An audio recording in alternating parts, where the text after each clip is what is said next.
Je vois pas ce que je peux ajouter. Je vais peut-être simplement donner à, je sais pas, Ramelou est parti, mais vous donner une idée supplémentaire. Ransebag, je me suis demandé pourquoi nous aimions tellement être avec lui.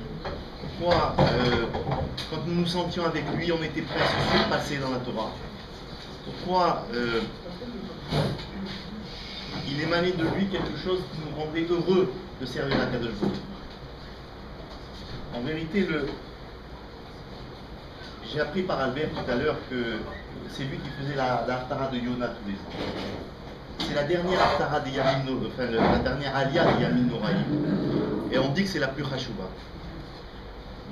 Yona, le Gaon de Vina explique Yona d'une façon plus allégorique.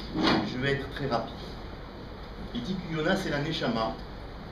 Et que, en vérité, Akadosh Baruch Hu, il envoie la Neshama sur terre. Donc Yona se retrouve dans un bateau qui est le corps en vérité. Et le corps ensuite se dirige vers Tarshish qui représente tout le matériel de ce monde. Et Yona a refusé la mission au départ.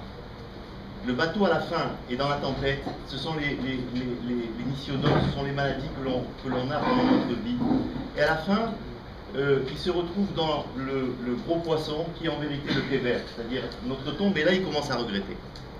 Et alors le Gaon de Vilna rentre dans des notions que bien sûr qui nous dépassent, mais parle de Gilgoul, etc. Moi je dirais tout simplement qu'ensuite Akadosh Baruch Hu lui donne une deuxième chance. Et il lui dit maintenant accomplis la mission que je t'ai donnée et réalise-la. Ça c'était Arsebag. C'est-à-dire en vérité on a une dernière chance à Neaïla, et après l'Haftara de Yona, on a une dernière chance de pouvoir se dire pourquoi Akadosh Baruch Hu m'a envoyé ici. Et c'est ce qu'a Rav Meir nous demandait à chaque fois.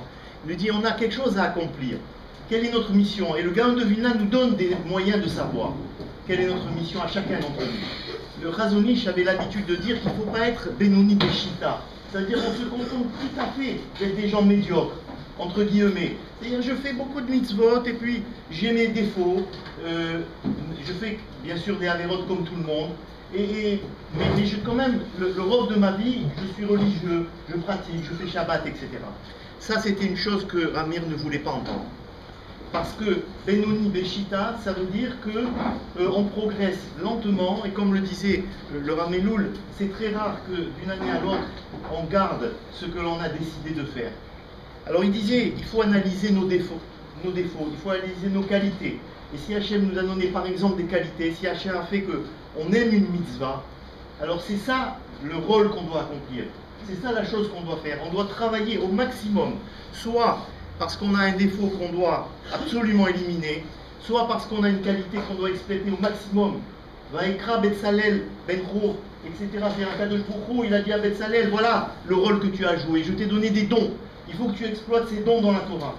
Ou bien j'ai un défaut, il faut essayer au maximum d'éliminer ce défaut, parce que je suis venu pour cela. On peut imaginer, Rabbi Akiva Eger, il a parlé tout à l'heure, Rav Meloul, si quelqu'un peut me dire qu'est-ce qu'il avait écrit sur Samat Seva, il a écrit ceci, ou j'ai fait cela, etc. Il avait écrit sur Samat Seva, j'ai supporté mes souris pendant toute ma vie. Voilà ce qu'il avait écrit sur la Matseva de Rabbi Akiva. C'était sa Matseva. Chacun de nous, on a une Matseva. Depuis l'âge de 16 ans, il a supporté des maladies.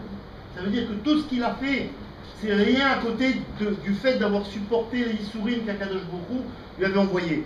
Ça a été accessoire, tout ce qu'il a fait à côté de cela. Alors, notre Matseva, on doit l'établir d'ici la Neila de Yom Kippour. C'est la Haftara de Yona que lisait Rav Meir tous les ans. La Aliyah la plus importante des Yamim Noraïm.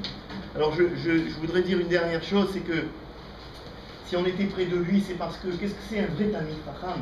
Je crois que c'est quelqu'un qui a une maîtrise sur sa vie de Ben Torah complète. C'est ce qu'il a dit Rav Meloul, je le redis d'une autre façon.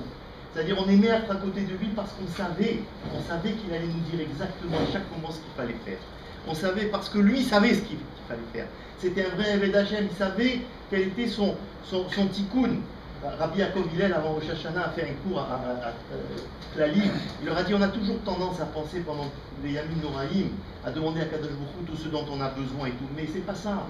Il a dit il faut qu'on réalise qu'à Kadosh Baruch Hu, je n'ai pas encore réalisé véritablement ce que j'avais à faire sur terre. Donne-moi encore une chance de le faire. Et après, je le ferai vraiment. Mais il faut que d'ici Yom Kippour, chacun de nous réfléchisse sur cela, comme lui nous avait aidés et nous avait guidés pendant toute la vie. Et on peut dire à quel point il nous manque encore maintenant. Je voudrais terminer en disant que si on est, ces élèves, on se sent encore perdu de ne pas l'avoir à côté de nous, je crois que son enseignement, Baruch Hashem, on a la chance encore de le garder, il faut qu'on le fasse revivre chaque année. Et je remercie Rav Sadia de m'avoir permis de dire quelques mots pour faire revivre un de ses enseignements.